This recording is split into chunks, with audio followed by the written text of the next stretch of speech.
এই গাঁজা খায় একদল পাগল হয়ে গেছে, হইয়া আমার আল্লাহর বিরুদ্ধে কথা বলে। আল্লাহর নাকি মোকো নাই, পাছাও নাই। আল্লাহর কথার কোনো গোয়া মাথা আমি কিছুই পাই না। মাথা কোনটা গোয়া কোনটা এটা আমি পাই না। আর কিছু ফাউল গাঞ্জা খায়া হয়ে গেছে ফাউল। আমি এদেরকে বাউল বলি না, আমি এদেরকে বলি মদখোর, আমি এদেরকে বলি গোবরখোর, এদেরকে বলি গাঞ্জাখোর। কথা বলেন ঠিক কিনা? মির্জা ফখরুল সাহেব কই 16 বছর তো ইঁদুরের গর্তে ছিলেন, 16 বছর এত ফায়দা লুটলেন। আজকে ক্ষমতার যাওয়ার লোভে আপনি মুসলমানদেরকে আপনি ধর্ম অন্ধ বললেন। কিন্তু একটা কথা মনে করে রাখবেন, দিন কিন্তু চলে যায় নাই, দিন আসবে। ডাক দেখো এই দেশে যদি ইসলাম ক্ষমতায় যায় উনি নাকি বিষ খাবে। যেই বান্দা বান্দিগুলো সুদ খায়, ঘুষ খায়, জেনা করে, নাফরমানি করে, যেই বান্দা বান্দিগুলো আল্লাহ ব্যতীত আল্লাহর দরবারে সেজদা না দিয়া অন্য দরবারে সেজদা লাগায়, এদের পটটা বাঁকা পট। কথা বলেন ঠিক কিনা? আমাদের আমার ভাইরা, আমার বন্ধুগণ খুব খেয়াল করে শুনবেন, এদের পথ বাঁকা পথ। আমাদের সমাজে এমনও লোক আছে হাই হাই রে মসজিদে নামাজ পড়ে না, আল্লাহর দরবারে সেজদা দেয় না, কিন্তু ফিরের দরবারে দেয়া ডাক দেখো বা ও কথা কয় না কে। বাবা একটা গাঞ্জার কলকি হাতে দিছে আর ডাক দিয়ে কই ওরে বাবা হইছি তোমার পাগল দেওয়ানা আয়া হায়া হায়া। কথা কয় না, কথা কয় না, কথা কয় না। এমন লোক আছে না? এই গাঞ্জা খায় একদল পাগল হয়ে গেছে, হইয়া আমার আল্লাহর বিরুদ্ধে কথা বলে। আল্লাহর নাকি মোকো নাই, পাছাও নাই। আর কিছু ফাউল গাঞ্জা খায়া হয়ে গেছে ফাউল। আমি এদেরকে বাউল বলি না, আমি এদেরকে বলি মদখোর, আমি এদেরকে বলি গোবরখোর, এদেরকে বলি গাঞ্জাখোর। কথা বলেন ঠিক কিনা? আমার আল্লাহর বিরুদ্ধে কথা বলে, কিন্তু এই দেশের প্রশাসন তাকে গ্রেপ্তার করেছে। আর আমার দেশের কিছু দরদি নেতা, কিছু দরদি নেতা আসলে এগুলো তো মানুষ না, এরা মানুষ রূপী শয়তান। কথা বলেন ঠিক কিনা? এরা আবার বলে বাউলের বিপক্ষে যারা চলে এরা নাকি ধর্ম অন্ধ। যে আমরা ধর্ম অন্ধ, আমরা ধর্ম অন্ধ হইছি আমরা জান্নাতে যাওয়ার জন্য। আমরা ধর্ম অন্ধ হইছি আমরা আল্লাহকে ভালোবাসি বিদায়, আমরা ধর্ম অন্ধ হইছি আমরা নবীকে ভালোবাসি বিদায়, আমরা ধর্ম অন্ধ হইছি কোরআনকে ভালোবাসি বিদায়। কথা বলেন ঠিক কিনা? মির্জা ফখরুল সাহেব কই 16 বছর তো ইঁদুরের গর্তে ছিলেন, 16 বছর এত ফায়দা লুটলেন। আজকে ক্ষমতার যাওয়ার লোভে আপনি মুসলমানদেরকে আপনি ধর্ম অন্ধ বললেন। কিন্তু একটা কথা মনে করে রাখবেন, দিন কিন্তু চলে যায় নাই, দিন আসবে। এই দেশের মুসলমান হাতে চুরি পড়ে নেই, আগামীতে দেখিয়ে দেবে। কথা বলেন ঠিক কিনা? কোরআন হাদিসের ভাষায় দিন ইসলাম, দিন ইসলাম, ইসলামের শত্রুরা, ইসলামের শত্রুরা নারে তাকবীর। ফখরুল সাহেব এই দেশে অনেকে ইসলামের বিরুদ্ধে কথা বলেছিল, কোরআনুল কারীমের বিরুদ্ধে কথা বলেছিল, এরা কিন্তু এই দেশে থাকতে পারে নাই। আপনিও কিন্তু থাকতে পারবেন। জোরে বলেন থাকতে পারবেন। আপনি আপনার দলের জায়গায় আপনি রাজনীতি করেন, বাধা নাই, কিন্তু ইসলাম নিয়ে কোরআন নিয়ে কটূক্তি করলে আবার এই দেশে রক্তের বন্যা বয়ে যাবে। জিহাদ করতে রাজি আছি, বাউল ফাউলরা আল্লাহকে গালি দিবে, মুসলমান সহ্য করবে না, করবে না।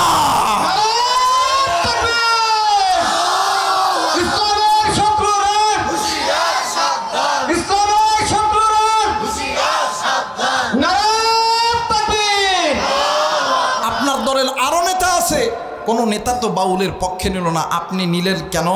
কারণ যারা আল্লাহর বিরুদ্ধে যারা কথা বলবে, নবীর বিরুদ্ধে যারা কথা বলবে, কোরআনুল কারীমের বিরুদ্ধে কথা বলবে, এদের জন্মের মধ্যে ভেদাল আছে। জোরে কয় না কেন? যারা আল্লাহর বিরুদ্ধে নবীর বিরুদ্ধে যারা কথা বলে এদের পক্ষ যারা নিবে, এদের জন্মের মধ্যে ভেদাল আছে। এরা যারা সন্তান, এদের মা বাবার ঠিক নাই। কথা বলেন ঠিক কিনা?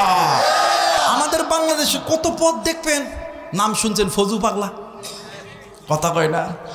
ডাক দেখো এই দেশে যদি ইসলাম ক্ষমতায় যায় উনি নাকি বিষ খাবে, কথা কয় না কে?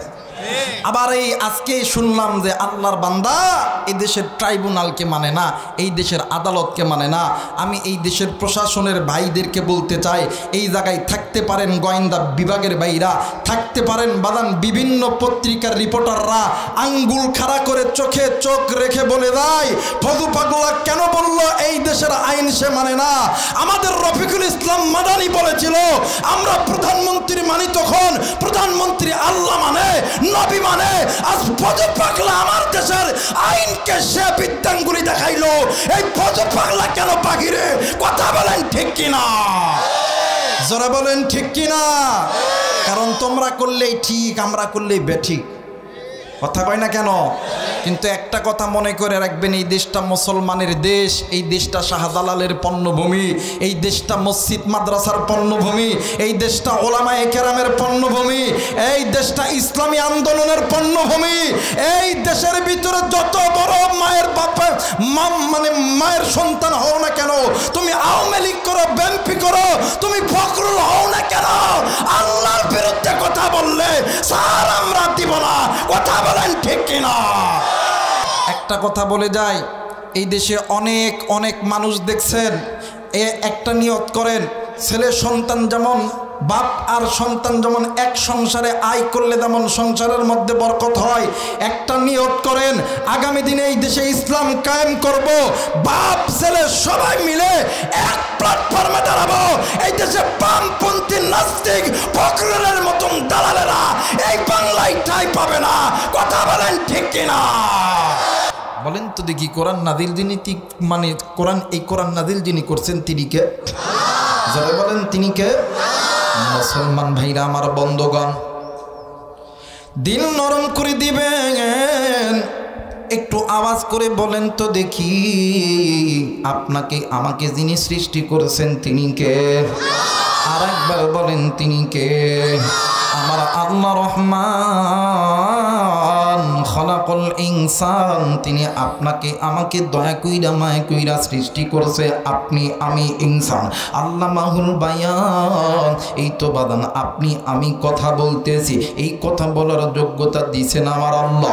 আল্লাহ রাব্বুল আলামিন ডাক দিয়ে কই বান্দা বান্দি শুনে না, আমি আল্লাহ রাব্বুল আলামিন বলে দিলাম আলাম নাজআলনাহু আইনাইন ওয়া লিসানাও ওয়া শাফাতাইন, বান্দারে তোমার সুন্দর চোখ, সুন্দর কান, সুন্দর নাক, সুন্দর ঠোঁট সব কিছু তৈরি করছি আমি আল্লাহ। ফি আইয়ি সূরাতিন মা শাআ রাক্কাবা, এত সুন্দর সুরত, এত সুন্দর বডি ল্যাঙ্গুয়েজ সব কিছু তৈরি করছি আমি আল্লাহ। কিন্তু বান্দা বান্দি আজকে কোন দুনিয়ার মায়াই পড়িয়া আমি আল্লাহরে ভুলিয়া, আমি আল্লাহর দেখানো পথ বাদ দিয়া তোমরা মানুষ হইয়া মানব রচিত পথের প্রতীক হইয়া তোমরা ঘুরতেছ। বান্দা তুমি শোনে না, বান্দা ওই পথ তোমাদেরকে আমি আল্লাহর জাহান্নামে নিয়ে যাবে। বান্দা এখনো সময় আছে, আমি আল্লাহর কোরআন ধরো, আমি আল্লাহর কোরআন তোমাদেরকে আমি আল্লাহর জান্নাতে নিয়ে যাবে। একটু আওয়াজ করে বলেন সুবহানাল্লাহ। আল্লাহ রাব্বুল আলামিন ডাক দিয়ে বললেন, ইমানদার বান্দা বান্দি শুনে না, আমি আল্লাহ রাব্বুল আলামিন বলে দিলাম, আমার আল্লাহ বলেন ইয়া আইয়ুহাল্লাযীনা আমানু কু আনফুসাকুম ওয়া আহলিকুম নার। আরেকবার বলেন আল্লাহু আকবার। আল্লাহ বললেন পৃথিবীর মানুষ শোনো শোনো, আমি আল্লাহ রাব্বুল আলামিন বলে দিলাম, হে আমার ইমানদার বান্দা বান্দিগণ, তোমরা নিজেরা জাহান্নাম থেকে বাঁচো। তোমাদের অধীনে যারা আছে, অধীনে কে আছে? তোমাদের অধীনে তোমার মা, তোমার বাবা, তোমার ভাই, তোমার বোন, তোমার স্ত্রী, তোমার সন্তান, এদেরকে জাহান্নামের আগুন থেকে বাঁচাও। কারণ হইল এই দুনিয়া থাকার জায়গা নয়, কেউ এই দুনিয়ায় চিরদিন থাকবো না, এই দুনিয়া ছেড়ে আপনিও যাবেন। এই দুনিয়া ছেড়ে আমিও যাব। আল্লাহ রাব্বুল আলামিন ডাক দিয়ে বললেন, বান্দা বান্দি শুনে নাও, কুল্লু নাফসিন যায়িকাতুল মাউত, মৃত্যুর স্বাদ একদিন না একদিন সকলকে গ্রহণ করতে হবে। এ বান্দা এ বান্দি, আমি আল্লাহ তো তোমাদেরকে জাহান্নামে দেওয়ার জন্য বানাই নাই, আমি আল্লাহ তোমাদেরকে জান্নাতে দেওয়ার জন্য বানাইছি। একটু আওয়াজ করে বলেন সুবহানাল্লাহ। কিন্তু আফসোস, আজকে মুসলমান নিজে গুনাহ করতেছি, নিজের স্ত্রী গুনাহ করতেছে, নিজের মা বাবা ভাই বোন গুনাহ করতেছে। কথা বলেন ঠিক কিনা? কিন্তু আল্লাহ বলেন, হে আমার বলতে কাছের বুঝায়, আমার কাছের ব্যক্তিদেরকে আল্লাহ বলেন, হে আমার ইমানদার বান্দা বান্দিগণ, তুমি নিজের জাহান্নাম থেকে বাঁচো। দেখবেন আমার বাংলাদেশে স্বামী নামাজ পড়ে, স্ত্রী নামাজ পড়ে না। কথা কয় না কে? ফজরের সময় ডাকতে গেছে, ডাক দিয়ে কই, যান ওডো। স্ত্রী এখন ঘুম থেকে ডাক দিয়ে নামাজি হয়েছে। কথা কয় না? ডাক দিয়ে কই নামাজি হয়েছে, নামাজি হয়েছে। কথা কয় না কে? স্বামী নামাজ পড়ে না, স্ত্রী নামাজ পড়ে। স্বামীরে ডাকতে গেছে, ডাক দিয়ে কই কেউ নামাজ পড়তে না, হ্যাঁ ঘুম নষ্ট করা। কথা কয় না কে? ভাইরে, যে ঘরের মধ্যে স্বামী স্ত্রী বেনামাজি, ওই ঘরটা জান্নাতি ঘর না, ওই ঘরটা জাহান্নামী ঘর। মুসলমান ভাইরা আমার বন্ধুগণ, এই জন্য বলে যাই, যুবকরি কলিজার টুকরা বাগান, এই দুনিয়া ছেড়ে আপনিও যাবেন আমিও যাব।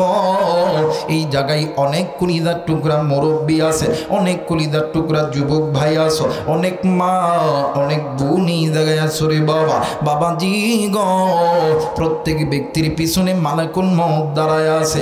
আমার আল্লাহর হুকুম যখন হবে, এই দুনিয়া ছেড়ে আপনিও যাবেন আমিও যাব। আমার নবী বলেন, উম্মত, আখিরাতের সর্বপ্রথম ইমিগ্রেশন কাউন্টার হইল কবর। যেই বান্দা বান্দির কবর ভালো, ওই বান্দা বান্দির হাসর ভালো, মিজান ভালো, ফুলসিরাত ভালো। যেই বান্দা বান্দির কবর ভালো নয়, যেই বান্দা বান্দির হাসর ভালো নয়, যেই বান্দা বান্দির মিজান ভালো নয়, ওই বান্দা বান্দি হইল জাহান্নামী। ভাইজান, যে আল্লাহ তোমারে আমারে এত সুন্দর কইরা বানাইলো, এত সুন্দর সুরত দিল, এত সুন্দর চেহারা দিল, এত সুন্দর চোখ দিল, বাজান রে, কেন আল্লাহর সঙ্গে নাফরমানি করি, কেন গুনাহ করি, কেন বাজান জাহান্নামের পথে চলি? বাজান, এখনো সময় আছে, আল্লাহর কোরআনটা মেনে না। বাবাজি গো, আপনি আমি যেই নবীর উম্মত, আপনার আমার নবী জনাবে মুহাম্মদুর রাসূলুল্লাহ, সকলেই পড়ি সাল্লাল্লাহু, আর একবার বলেন সাল্লাল্লাহু আলাইহি ওয়াসাল্লাম। ভাইজান, একদিন মা আয়েশার ঘরে ঘুমাইতে গেছে। আরে বন্ধু, মা আয়েশা রাদিয়াল্লাহু তাআলা আনহা স্বামীকে পাইয়া খুশিতে আত্মহারা হয়ে গেছে। ভাইজান, মা আয়েশার উরাতটাকে আল্লাহর নবীর জন্য বালিশ বানায় দিয়েছে। এইবারে আল্লাহর নবী যখন মা আয়েশার উরাতের উপরে যখন মাথা দিয়েছে, আমার মা আয়েশা হাতের 10টি আঙ্গুল স্বামীর খেদমতে লাগায় দিয়েছে। আমার ভাইরা, আমার বাবাজিরা রে, এ কুষ্টিয়ার মা বোনেরা, কুড়িদার টুকরা যুবক ভাইরা, কুড়িদার টুকরা বাবারা, এই বর্তমান সমাজে দেখবেন অনেক পরিবারে স্বামী স্ত্রীর মধ্যে পর্দা হয় না, স্বামী স্ত্রীর মধ্যে ঝগড়া লেগে থাকে। কথা বলেন, এমন পরিবার আছে না নাই? জোরে বলেন, আছে না নাই? ভাইজান, রাত্রিবেলা স্বামী স্ত্রী এক খাটের মধ্যে ঘুমাইতে গেছে, কিন্তু স্বামী হইছে পশ্চিম দিক, স্ত্রী হইছে বাদান পূর্ব দিক। মাঝখানে শয়তান যায় খালি ঠোকরায় আর ঠোকরাই। আল্লাহর নবী বললেন, বান্দা শোনো, দুনিয়ার জমিনে যখন তুমি তোমার স্ত্রীকে কাছে পাইবা, তুমি তোমার 10টি হাতের আঙ্গুল দ্বারা তোমার স্ত্রীর মাথাটা খিলাল করে দিবা। মা যারা আছেন বলে যাই, আপনার স্বামী যখন আপনার কাছে আসবে, তখন আপনি আপনার হাতের 10টি আঙ্গুল স্বামীর মাথার মধ্যে খিলাল করে দিবেন। আমার নবী বলেছেন, ওই স্বামী আর স্ত্রীর ভিতরে কোনোদিন কোনো দ্বন্দ্ব হবে না, কোনো ঝগড়া হবে না। আমার আল্লাহ ওই ঘরটা জান্নাতি ঘর বানায় দিবে। একটু আওয়াজ করে বলেন সুবহানাল্লাহ। মুসলমান বাদান্ডি এইবারে আল্লাহর নবী ওই জায়গার মধ্যে মা আয়েশার উরাতের উপর ঘুমাইতাছে। ভাই কি করবি এগুলা? ওগুলা বানাস না, আমি খাই না, ওগুলো সরা, আমার ওয়াজ করতে দে, সামনের দিকে যাইতে দে। কথা বলেন ঠিক কিনা?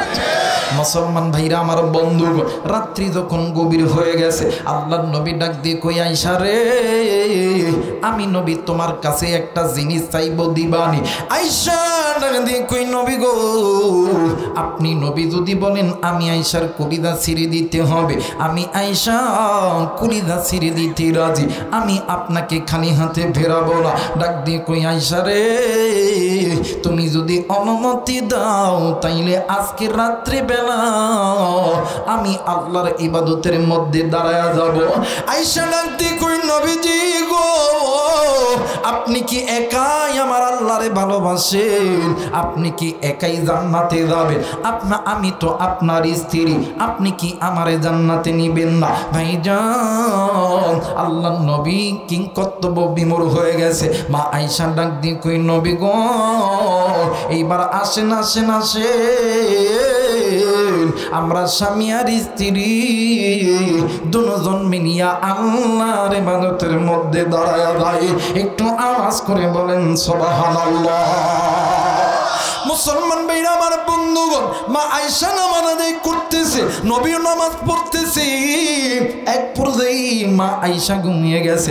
আল্লাহর নবী নামাজ আদায় করতেছিল, কিন্তু ওই দিন আমার নবীজি আল্লাহর কোরআনুল কারীম তেলাওয়াত করে, জাহান্নামের আয়াতগুলো তেলাওয়াত করে, আযাবের আয়াতগুলো তেলাওয়াত করে আর ডুকরে ডুকরে কান্দে। ভাইজান আগের যুগে মদিনার জামানায় তাহাজ্জুদের নামাজের আযান হইতো, নবীর মসজিদ হযরত বেলাল আযান দিয়া নবীর কামরায় যাইতো, এরপরে নবী মসজিদের মধ্যে আসতো। কিন্তু ওই দিন হযরত বেলাল যাইয়া দেখে আমার নবীজি যাই নামাজের মুসল্লায় বসিয়া ডুকরে ডুকরে কান্দে। আমার নবী এত কান্না কানছে, নবীজির কান্নার চোখের পানিতে নবীজির দাড়ি মোবারক খানা বিঁধে গেছে, নবীজি যেই জায়গায় সিজদা দিছে সিজদার জায়গা পর্যন্ত বিঁধে গেছে। বেলাল ডাক দিয়ে কই নবী গো,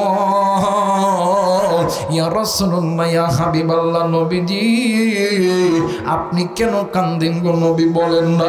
আল্লাহর নবী ডাক দিয়ে কই বেলাল রে, আমি নবী কান্দি জাহান্নামের ভয়। বেলাল ডাক দিয়ে কই নবী গো, আপনি নবী তো নিজেই বলছেন আল্লাহ আপনার সামনের গুনাহ মাফ করছে, আল্লাহ আপনার পিছনের গুনাহ মাফ করছে, এরপরও আপনি কেন জাহান্নামের ভয় কান্দেন গো নবীজি? আমার নবী ডাক দিয়ে কই বেলাল রে, আমি নবী আমার জন্য কান্দি না, আমি নবী কান্দি আমার ইতিম উম্মতের জন্য। আওয়াজ করে বলেন আল্লাহু আকবার। আমার নবী ডাক দিয়ে কই বেলাল রে, আমার ইতিম উম্মত ওই জাহান্নামের আগুন কেমনি করে সহ্য করবে রে বেলাল? বেলাল রে, আমার ইতিম উম্মত গুলি ওই জাহান্নামের আযাব কেমন করে সহ্য করবে? এই বান্দা বান্দিগুলো তো দুনিয়ার জমিনে সামান্য একটু রৌদ্রের তাপ সহ্য করতে পারে না, সামান্য একটু আগুনের আঁচ সহ্য করতে পারে না। দুনিয়ার আগুন মানুষের হাতে লাগলে মানুষের হাত পুড়ে যায়, কিন্তু জাহান্নামের আগুন হাতে লাগা মাত্রই কলিজা পর্যন্ত পুড়ে যায়। এক কুষ্টিয়ার যুবক, এক কলিজার টুকরা বাবাজি, কলিজার টুকরা মা, কলিজার টুকরা বোন, যেই নবীর কোনো গুনাহ নাই, ওই নবী যদি জাহান্নামের ভয়ে ডুকরে ডুকরে কান্দে, বলো বলো বলো তোমার আমার কাছে কি এমন আমল আছে যে আমল করিয়া তুমি আমি জান্নাতে যাব? আল্লাহ তাআলা জান্নাত দিবেই দিবে। এই জন্য নামাজ পড়ি না, রোজা করি না, হজ করি না, যাকাত দেই না, মসজিদে যাই না, আল্লাহর কোরআন ধরি না, মা বাবার খেদমত করি না, পর্দা করি না। ভাইজান এমন কোন আমল কিন্তু তোমার আমার কাছে নাই। কথা বলেন ঠিক না?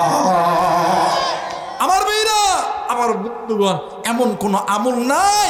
তাহলে কি আমল আছে? না পড়ি ফজর, না পড়ি জহর, না পড়ি আসর, না পড়ি মাগরিব, না পড়ি এশা, তাহাজ্জুদ তো ঘুমের মধ্যে। কথা কয় না? এমন কি আমল আছে যে আমলটা কইরা আল্লাহর জান্নাতে যাবেন? এমন কোন আমল আপনার আমার কাছে নাম শুনছেন হযরত আবু বকর জান্নাতি, এতে সন্দেহ আছে? ওমর জান্নাতি, আলী জান্নাতি, ওসমান জান্নাতি, সন্দেহ আছে? রাত্রি যখন গভীর হইতে হযরত আবু বকর দুই চোখের পানি ছেড়ে দিয়ে একান্ত ডাক দেখো, আল্লাহ না জানি কোন দিনের গুনাহের কারণে আমি আবু বকরের জাহান্নামের টিকিটখানা চালু হয়ে গেছে, জান্নাতের টিকিটখানা বন্ধ হয়ে গেছে। হযরত ওমর ডাক দিয়ে কই, আল্লাহ না জানি কোন দিনের কোন গুনাহের কারণে আমার জান্নাতের টিকিটখানা বাতিল হয়ে গেছে। ওসমান, আলী জান্নাতের টিকিট প্রাপ্ত সাহাবী জাহান্নামের ভয়ে যদি ডুকরি ডুকরি কান্দে, বলেন তো দেখি আপনার আমার কাছে তাদের আমল আমাদের আমল এক? জোরে বলেন এক? যে নবী কোনো গুনাহ নেই জাহান্নামের ভয়ে কান্দে, জান্নাতি সাহাবীরা জাহান্নামের ভয়ে কান্দে, বলেন কুষ্টিয়ার যুবক ভাইরা, বলেন কুষ্টিয়ার বাবারা, কি এমন আমল আছে যে আমলটা কইরা আল্লাহর জান্নাতে যাবেন? এমন কোন আমল আপনার আমার কাছে? জোরে বলেন কাছে? ফজর যাই ঘুমে, জহর যাই কাজে, আসর যাই আসতে, মাগরিব যাই বাজারে, এশা যাই খাইতে ঘুমাইতে, ফজরের আবার করব কি? বাদান সময় আছে, আল্লাহ চাই না আপনি আমি জাহান্নামে যাই, চাই না। কসম আল্লাহর কোরআন হাতে নিয়ে বলতেছে, আল্লাহ আপনাকে আমাকে জাহান্নামে দেওয়ার জন্য বানাই নাই। কিন্তু আজকে মুসলমান নিজের অস্তিত্ব নিজে বিলীন করতেছি, গুনাহ করতেছি। আজকে মুসলমানের সন্তান শুক্রবারে জুমার নামাজ পড়ার পরে মুসলমানের সন্তান আর থাকে না। কথা হয় না? কেন যাবে সবার পর খালি হুজুর খালি সালাম পে নাই, কেউ নাই, ফাঁকা। কথা কয় না? কেন মুরব্বী আপনার সন্তানকে জিজ্ঞাসা করেন, আপনার সন্তান বলতে পারবে কিনা যে জুমার নামাজ কত রাকাত? আপনার সন্তান বলতে পারবে না। আপনার সন্তান বলতে পারবে না এশার নামাজ কয় রাকাত। আপনার সন্তান দোয়ায়ে কুনুত পড়তে পারবে না। মুরব্বী এই সন্তানই আপনাকে জাহান্নামে নিয়ে যাওয়ার জন্য যথেষ্ট। কথা বলেন ঠিক কিনা? মুসলমান ভাইরা আমার, বন্ধুগণ, আল্লাহ নবীর সাহাবীদের জীবনে দেখিন, সাহাবীরা জীবনে কোনোদিন বাদান্নে আমার নিকি যত ছোট হোক এরা ছাড়ে না, ও বাদান গুনাহ যত ছোট হোক জীবনে করে নাই রে বন্ধু। তারা জাহান্নামকে কেমন পরিমাণ ভয় করছে ও বাদান। আল্লাহ নবী জনাবে মুহাম্মদুর রাসূলুল্লাহ সাল্লাল্লাহু আলাইহি ওয়াসাল্লাম একদিন আসরের নামাজ পড়ার পরে মসজিদে নববীর মধ্যে বসে আছে। হঠাৎ করে কিছু সাহাবী একজন সাহাবীকে নিয়ে আলোচনা করতেছে। আল্লাহ নবী ডাক দিয়ে কই, সাহাবীরা রে তোমরা চুপ হয়ে যাও, তোমরা খামোশ হয়ে যাও, আমি নবীজি নিজে এটার তদারকি করব। পরের দিন জোহর অথবা আসরের নামাজ পড়ার পরে আল্লাহ নবী ইমামতির দায়িত্ব দিছে হযরত আবু বকরকে। নবীজি দূর থেকে নজর কইরা দেখে একামত যখন হয়েছে, তাকবীরে উলা যখন দিয়েছে, বাদান্নে আমার সবার শেষে আল্লাহ নবীর একজন সাহাবী এসেছে, নাম হইল আব্দুল্লাহ আনসারী। ভাইজান সালাম ফিরানোর সঙ্গে সঙ্গে নবী দেখে আল্লাহ নবী সবার আগে বাড়ির দিকে রওনা দিছে। আমার নবীজি চারজন সাহাবীকে লইয়া আমার নবীজি পিছে পিছে রওনা দিছে। বাদান্নে আমার মেন রাস্তা থেকে হাতের বাম দিকে অথবা ডান দিকে একটু গেলে আব্দুল্লাহ আনসারীর বাড়ি, কিন্তু রাস্তা থাকা নামিয়া একটা বাড়ি দেখা যায়। ওই বাড়ির উঠানে দুইটা খেজুর গাছ লাগানো আছে। ওই দুইটা খেজুর গাছে দুইটা বালক সন্তানকে চোর যেমনি করিয়া আটকায় রাখে, চোর যেমনি করিয়া পিছনের মধ্যে হাত এমন করে বাঁধায় রাখে, তেমনি করিয়া দুইটা সন্তানকে বাঁধায় রাখছে। আল্লাহ নবী সন্তানদেরকে দেখিয়া ডাক দিয়ে কই, বাবা গো তোমরা এই জায়গায় কেন আইছো? তোমাদেরকে এমন করে কি বাধা রাখছে?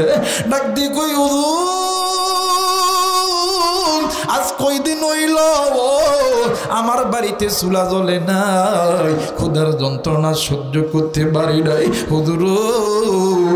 আজকে সকালবেলা ফজরের নামাজ পড়ার পরে এই বাড়িওয়ালার এই খেজুরের গাছের নিচে খেজুর কুড়াইতেছিলাম, কিন্তু এই বাড়িওয়ালা ব্যক্তি ইহুদি আমাদেরকে চোর বলিয়া খেজুর গাছের সঙ্গে এমন করে বান্ধায় রাখছে।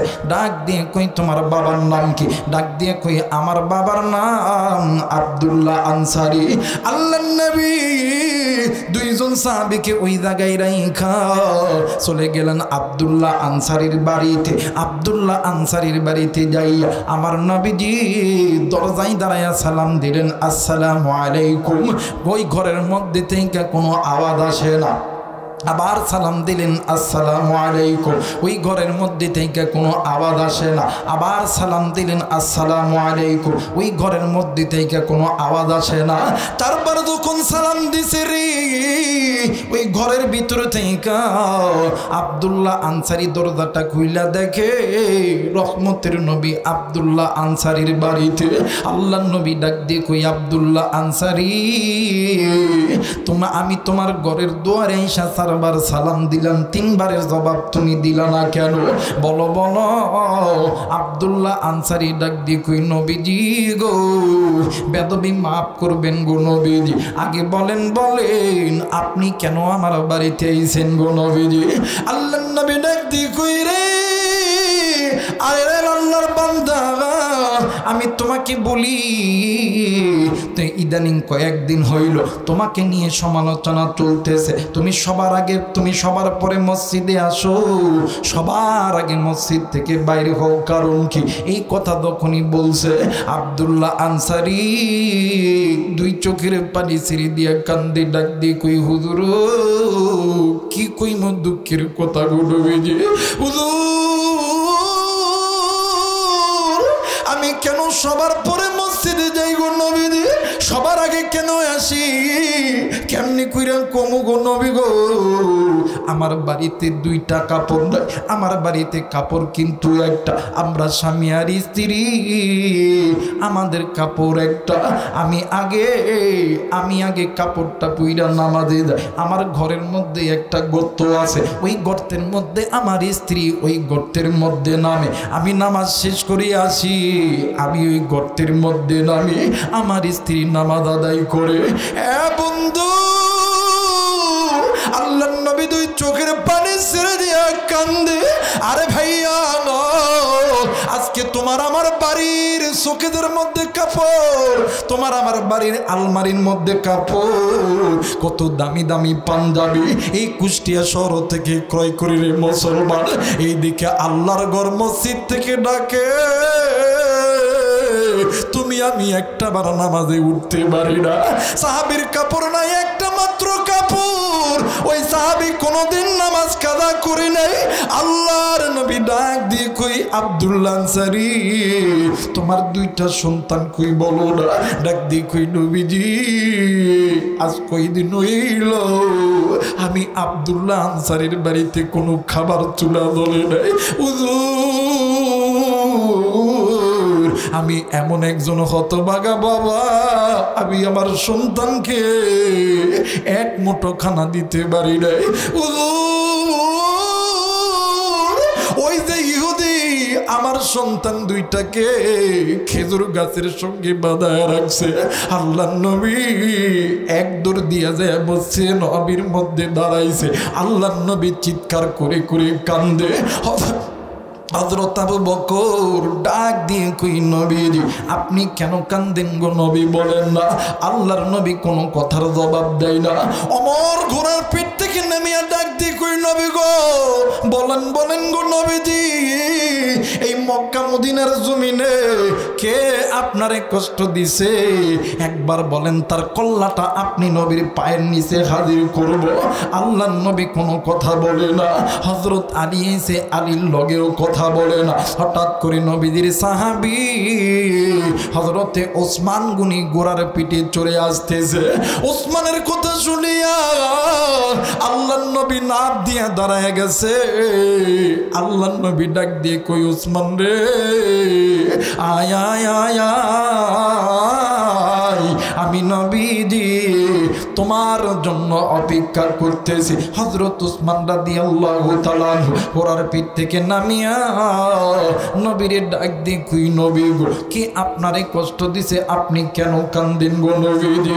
আল্লাহর নবী ডাক দিয়ে কই উসমান রে, পারবিনি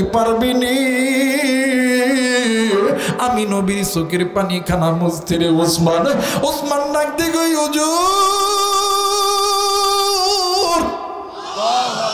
ইয়া রাসূলুল্লাহ ইয়া হাবিবাল্লাহ, নবী গো আপনি নবীর চোখের পানি মোছার জন্য আমি ওসমানের যদি সব সম্পদ যদি বিলীন করতে হয়, আমি ওসমান সব সম্পদ বিলীন করতে রাজি। আল্লাহর নবী ডাক দিয়ে কই ওসমান রে, পারবিনি ইহুদির 2টা খেজুর গাছ আমারে কিনা দিতে। ইহুদির 2টা খেজুর গাছের সঙ্গে আমার আব্দুল্লাহ আনসারীর 2টা সন্তানকে সুরবুলিয়া বাঁধা রাখছে। হযরত ওসমান ইহুদির বাড়িতে যায় ডাক দিয়ে কই ইহুদি তোমায় এই 2টা গাছ আমারে দিয়ে দাও। ইহুদি কই না না, এই 2টা গাছ আমি বিক্রয় করব না। এইবারে হযরত ওসমান ডাক দিয়ে কই ইহুদি রে, এই খেজুর গাছ আমার লাগবে রে ইহুদি, এই একটাই 2টা খেজুর গাছের জন্য তুমি ইহুদি যদি বলো তোমার যা লাগবে আমি তাই দিয়ে দেব। ইহুদি ডাক দিয়ে কই চান্স একটা পাইছি, ডাক দিয়ে কই ওসমান রে এই 2টা খেজুর গাছ নিব, 1000 খেজুর বাগান সহ একটা বাগান আমারে লিখা দিতে হবে। ওসমান ডাক দিয়ে কই ইহুদি শুধু 1000 খেজুর গাছ কেন, তুই যদি আজকে আমি ওসমান রে যদি বলতি এই 2টা গাছের বিনিময় আমি ওসমানের সব সম্পদ দিতে হবে, আমি ওসমান সব দিতে রাজি, কিন্তু আমি ওসমান জিন্দা থাকতে নবীর চোখে কান্না দেখতে রাজি নাই। একটু আওয়াজ করে বলেন সুবহানাল্লাহ, আরেকবার বলেন সুবহানাল্লাহ। ওই নবীর উম্মত তো আপনি আমি, ওই নবীর বিরুদ্ধে কাদিয়ানির বাচ্চারা কথা বলি, আল্লাহর বিরুদ্ধে বাউলার বাচ্চাগুলো কথা বলে, আল্লাহর বিরুদ্ধে রামবাম চ্যাটার্জি মুখার্জির বাচ্চারা কথা বলে। আজ মুসলমানের সন্তান হইয়া আজ হিজরার মতন দেখে কথা বলেন ঠিক কিনা? আজ জোরে বলেন ঠিক কিনা? আসলে আমরা মুসলমান নই, আমরা হলাম হইতেছে মুনাফিক। কথা বলেন ঠিক কিনা? আর একবার বলেন ঠিক কিনা? আমার ভাইরা, আমার বন্ধুগণ, দেখে তাদের ঘরের মধ্যে কাপড় নাই, এক কাপড়, কিন্তু স্বামী স্ত্রী কোনোদিন নামাজ ছাড়ে না। আমাদের ঘরের মধ্যে কাপড়ের অভাব নাই, স্বামী স্ত্রী নামাজ পড়ে, জোরে বলেন নামাজ পড়ে। তাহলে দেখেন তাদের জীবন আর আমাদের জীবন এক, জোরে বলেন এক। দেখবেন আমাদের সমাজে কিছু কিছু স্বামী আছে, বউরি ডাক দেখে বউ মার্কেটে চলো, সবচেয়ে পাতলা পাতলা পাতলা কাপড়, পাতলা পাতলা শাড়ি, পাতলা পাতলা 3 পিস বউরে কিনে দেয়। কথা বলে কেন? এই বউ যখন যায় এলাকার যুবকরা তাকায়া থাকে আর ডাক দেখে কথা বলে কেন? জোরে কয় না? কে বচন পবিত্র, আগে তোমরা তোমাদের মেয়েদেরকে সামলাও। কথা বলেন ঠিক কিনা? আমার সমাজে এমনও লোক আছে, আমার ভাইরা, এই জায়গায় যদি তেঁতুল নড়ায়, তেঁতুল চিনেন? কথা মানে তেঁতুল চিনেন? তেঁতুল যদি কেউ নাড়ায় আর আমি যদি কই এই তেঁতুল আমি খাবো, কারো মুখে পানি আসন যাইতো না, এটা কি সম্ভব? কথা কয় না সম্ভব? আমার ভাইরা, আল্লাহ নারীদেরকে কত সম্মান দিছেন। আল্লাহ নবীর কাছে সাহাবীরা প্রশ্ন করছেন, ইয়া রাসূলুল্লাহ, আল্লাহ এবং আল্লাহ নবীর পরে আমি খেদমত করব কার? ডাক দিয়ে কই তোমার মার, তারপরে কার? তোমার মার, তারপরে কার? তোমার মার, তারপরে কার? তোমার বাবার। জোরে বলেন আল্লাহু আকবার। আজকে ওই নারী জাতিরা নামতে নামতে এমন পর্যায়ে নেমে গেছে, আমাদের সমাজে কিছু কপাল পোড়া বাপও আছে। কথা কয় না কেন? বেটি হাই হাই মার্কেটে লইয়া যা, বাপরে বাপ, ডাক দেখো আম্মু না। কথা কয় না কেন? কিন্তু চাচা আপনি কেমন বাবা? আপনিও তো এক সময় আমাদের মতন যুবক ছিলেন, আপনাদের চোখের সামনে দিয়ে কাকের মতন কালা কুসকুসা যুবতী নারী যখন গেছে, তখন আপনিও ওই সময় ওই মেয়েটির দিকে অপলক ক্ষেত্রে তাকায়ছিলেন।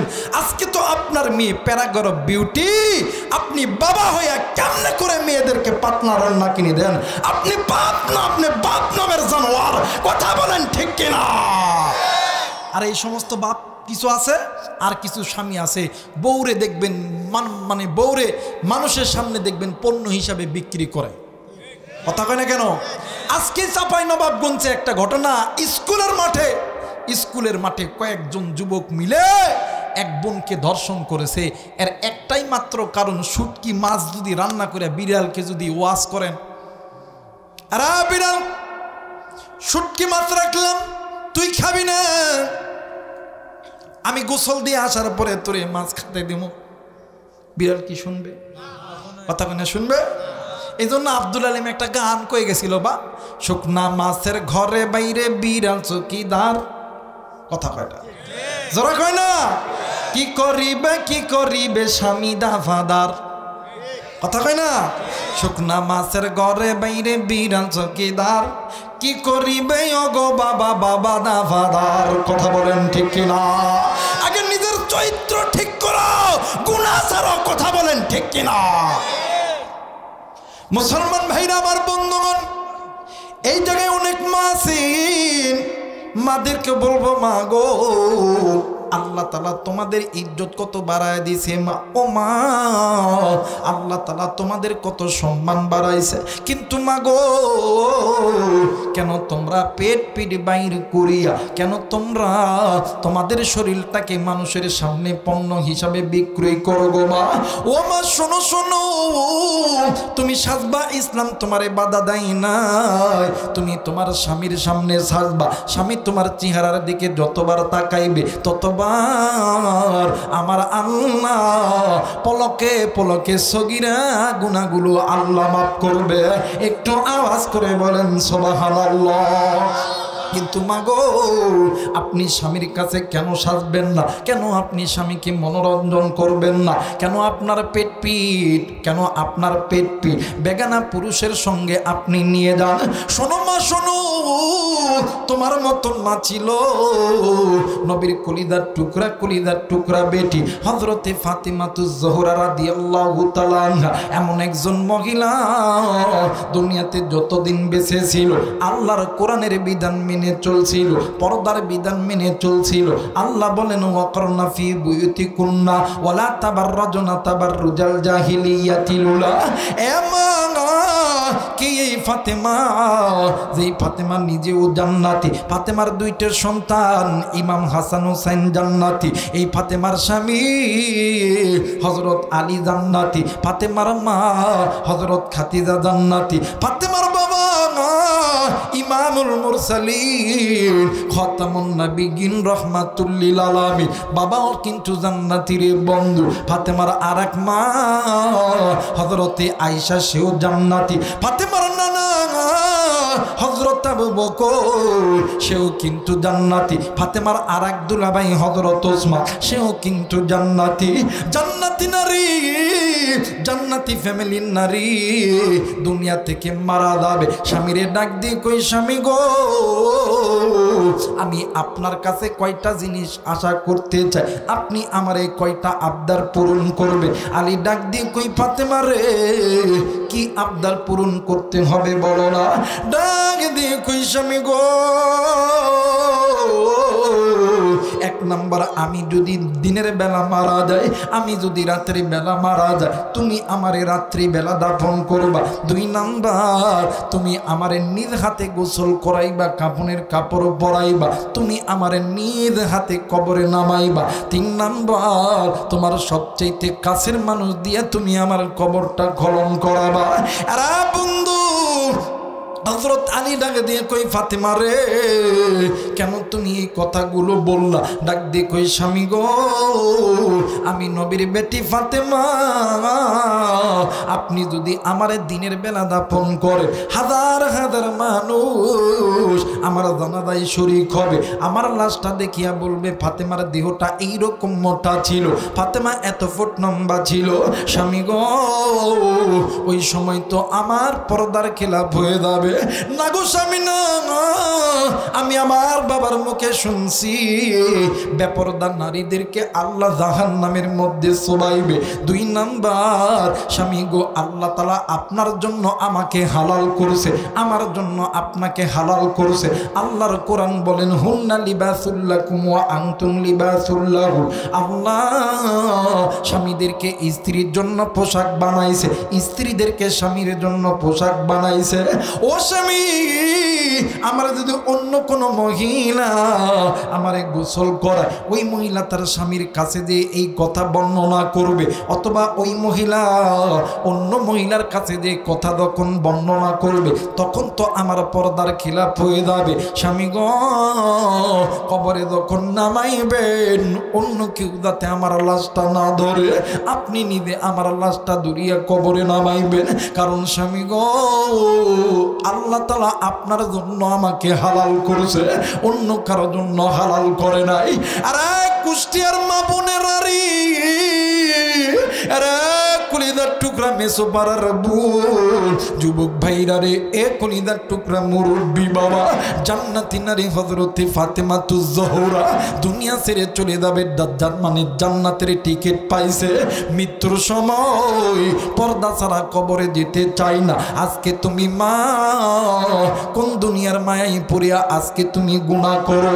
শোনো মা শোনো, আল্লামা ইবনুল জাওজি রাহমাতুল্লাহ আলাইহি উনিউনুল হিকায়াত নামক একটা কিতাব লিখেছে।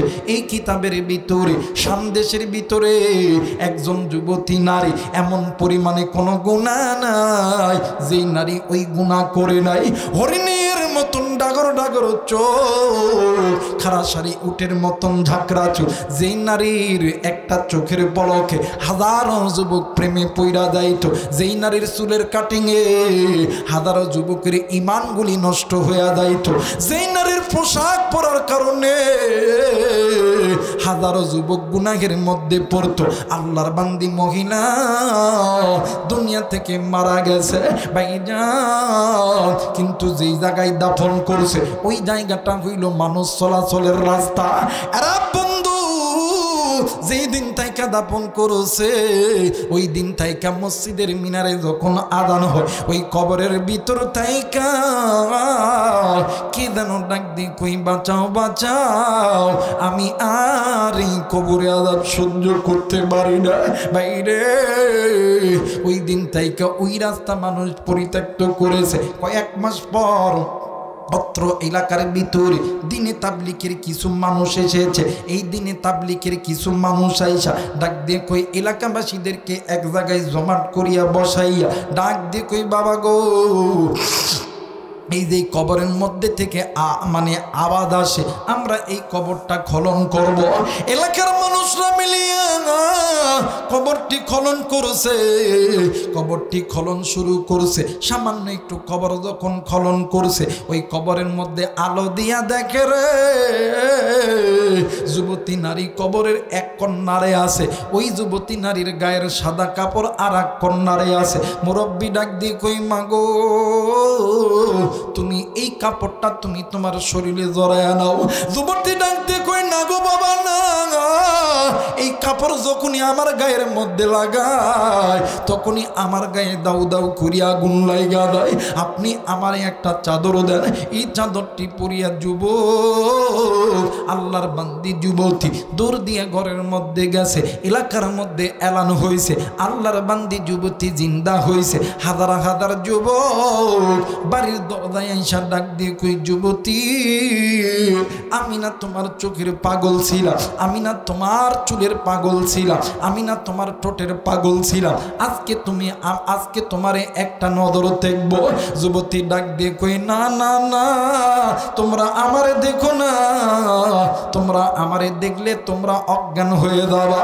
এক যুবক ধনী ঘরের সন্তান জোর করিয়া যুবতীর গায়ে থেকে যখন ওই বাদান্নে আমার যখন ওই চাদরখানা টান দিছে, যুবক আল্লাহু আকবার বলিয়া জমিনের মধ্যেই অজ্ঞান হয়ে পড়ছে।